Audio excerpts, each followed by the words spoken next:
Bonjour chers téléspectateurs et internautes de Gabon 24 et bienvenue sur ce plateau entre actualité et excellence. Chaque année, le mois d'octobre se pare de rose, symbole d'espoir et de lutte contre le cancer du sein.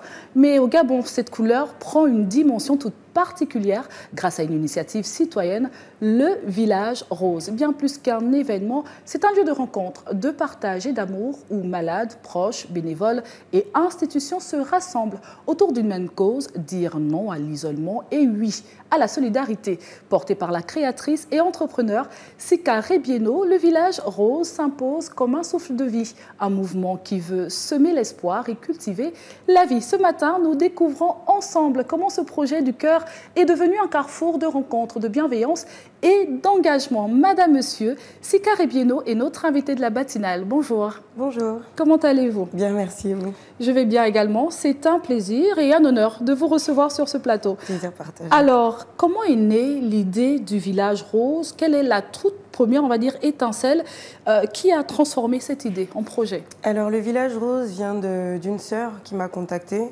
Son frère est atteint de 2 cancers.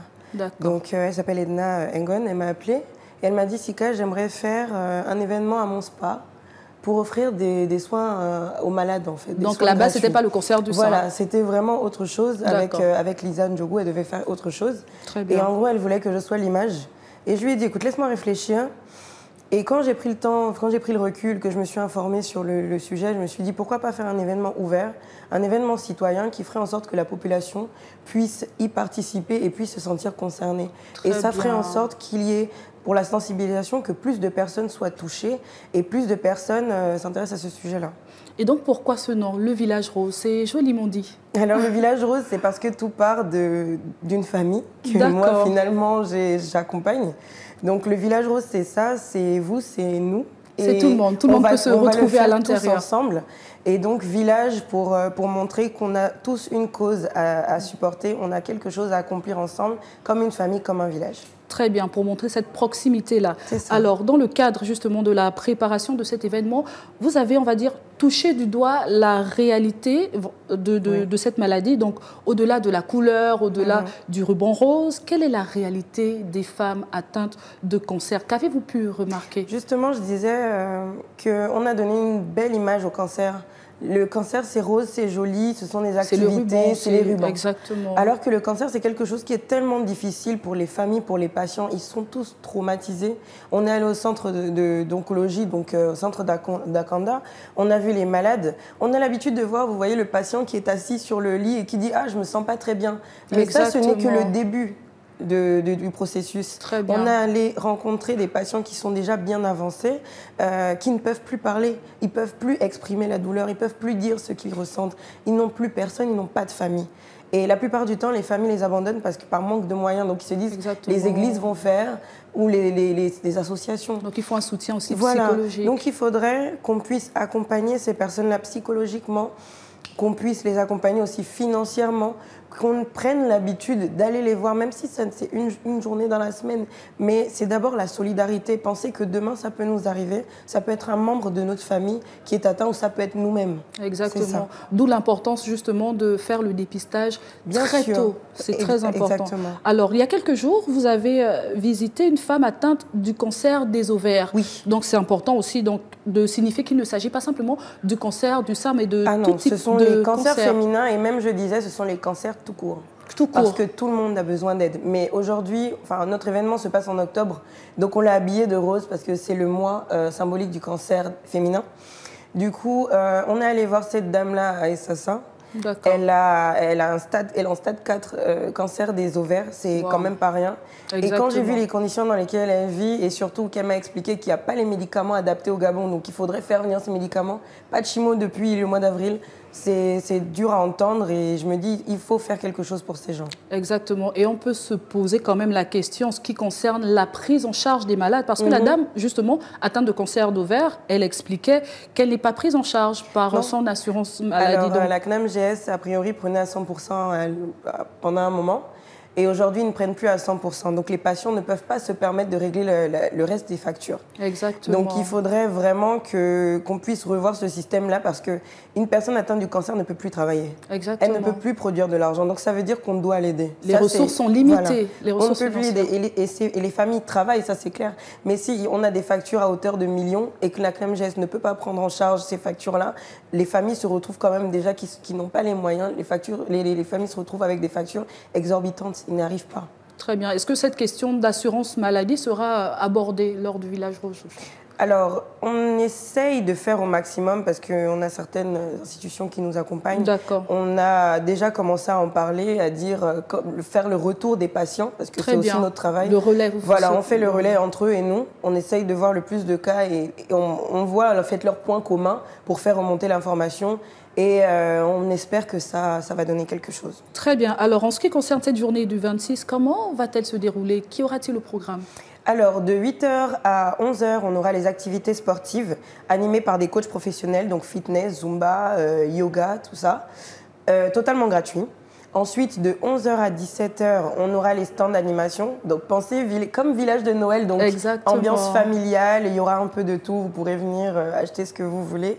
Et il y aura aussi un espace enfant, les petits cœurs roses, où il y aura aussi de la sensibilisation pour les tout petits, mais adapté par des puéricultrices. Très bien. Donc ça fait en sorte que depuis tout petit, on apprenne, et surtout que quand on offre un petit cadeau à un enfant et qu'on lui parle de sensibilisation, ça rentre plus vite parce qu'il se dit, il va aller dire à l'école que moi j'ai répondu à telle question et on m'a donné un bonhomme. Exactement. Voilà. Et ça va être ancré dans sa mémoire. Ça va être ancré et il va grandir avec ce que nous, on n'a pas pu avoir quand on était plus petit. Donc quelque part, ça commence aussi par l'éducation. Ça commence par l'éducation, ça commence petit. On est allé dans les écoles.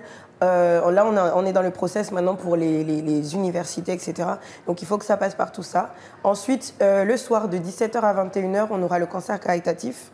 On a énormément d'artistes qui ont accepté. On a des Mentos, des Boloko, on a des bénévoles. Voilà. Les bénévoles, on est à 240 aujourd'hui. Wow. Donc, 240 personnes qui se sont levées. Donc, quand on parle de solidarité au Gabon, ça existe. Ça existe bel et bien. Vous en êtes la preuve. Le village rose en est la preuve. Alors, vous avez prévu aussi une collecte de fonds à reverser au centre d'oncologie du CHU d'Angodje. Oui. Donc, quelles sont vos attentes? Alors, on a la caisse internationale, donc Litchi, Village Rose, donc pour ceux qui sont à l'étranger. On a le Airtel Money, donc 076 52 30 30 pour l'instant. Ensuite, on a les stands, tout ce qui ressort de la vente des stands sera reversé. Tout ce qui ressort de la vente des tickets de concert, tickets de l'espace enfant, tickets de tout ce qui va se passer sera reversé intégralement. Très bien. Tout ce qui va ressortir de cet événement-là, y compris les urnes, etc., et les dons de nos sponsors, donc, que je salue, très bien. Tout sera reversé au centre d'oncologie. Ce qu'on voulait faire, par contre, c'est faire un état des besoins. Donc, demander en ce moment de quoi vous avez besoin. Et nous, on va apporter notre contribution à ça, si ça peut aider. Voilà. Très bien. Alors, Rebieno Sika, donc en plus d'être la fondatrice du projet, vous êtes aussi une créatrice de contenu. Oui. Et aujourd'hui, vous cumulez, je crois, 162 700 abonnés. Quelque chose comme ça. Quelque chose comme ça. Alors, donc vous avez une large audience et la question du rôle des créateurs de contenu aujourd'hui est cruciale. Donc, quelle est la place des créateurs de contenu pour de telles causes? Je vais du principe que quand on a de la notoriété, il faut l'utiliser à bon escient. D'accord. Quand elle m'a parlé de cette initiative, parce qu'à la base, elle voulait faire autre chose, elle m'a appelée en tant que créatrice de contenu, si le cas, viens m'aider. Sauf que moi, j'ai réfléchi et je me suis dit, arrivé à ce stade-là, je sais que si je fais une vidéo, je peux accumuler facilement les 100 000 vues. Pourquoi pas faire un projet où je vais utiliser justement ma notoriété pour la bonne cause. Je vais utiliser ma communauté, mes followers et tout le monde pour cette cause-là. Parce que TikTok, finalement, c'est comme passer à la télé. C'est exactement le même type d'audience. Vous avez des personnes qui vous regardent. Voilà. Du coup, moi, j'appelle à la responsabilité. On est créateur de contenu, on a aussi notre devoir en tant que citoyen. Exactement. On a notre devoir en tant que grand frère, en tant que grande sœur, en tant que maman et papa. Moi, je suis mère de famille. Il y a des choses que je ne peux pas me permettre de faire. Exactement. Parce que je sais que mes enfants verront ça. Vous devez être un exemple pour les gens qui vous regardent. Donc, au bout d'un moment, moi, je dis, on ne peut pas... Les créateurs de contenu, bien sûr, ils se font de l'argent, ils ont des cachets. Mais on ne peut pas se contenter juste de gagner de l'argent. Il faudrait qu'on puisse donner de notre personne et faire ce qui est juste. Et c'est ce que vous faites très bien aujourd'hui avec cette cause pour le cancer du sein. Alors, rapidement, avant de terminer, que souhaitez-vous que les participants retiennent du Village Rose? Le Village Rose, c'est pour vous rappeler que le cancer féminin et le cancer tout court, ce n'est pas qu'en octobre. On va oublier les jolis nœuds, on va oublier la couleur rose et aujourd'hui, on va tous se mettre ensemble pour le Village Rose, pour apporter de l'aide, du soutien. C'est une action citoyenne, ça veut dire qu'on est tous concernés et que chacun peut faire sa part à son niveau. Je vous attends. Merci beaucoup. Nous sommes arrivés à la fin de cet entretien. Rebieno, Sika, c'était un plaisir de vous avoir sur ce plateau. Plaisir partagé. Donc pour les téléspectateurs, je rappelle que vous êtes la fondatrice, responsable de la communication du Village Rose. Et nous avons parlé de justement ce Village Rose-là qui arrive le 26 octobre. Donc ensemble contre le cancer du sein. Merci beaucoup. Merci à vous. Merci à vous également de nous avoir suivis. C'était un plaisir de vous servir. Surtout, retenez que le Village Rose est né d'un battement de cœur, celui de femmes et d'hommes qui ont choisi d'apporter du soutien aux malades du cancer. La beauté, ce n'est pas seulement la couleur du ruban, mais la lumière qu'on apporte aux autres. À demain sur les antennes de Gabon 24.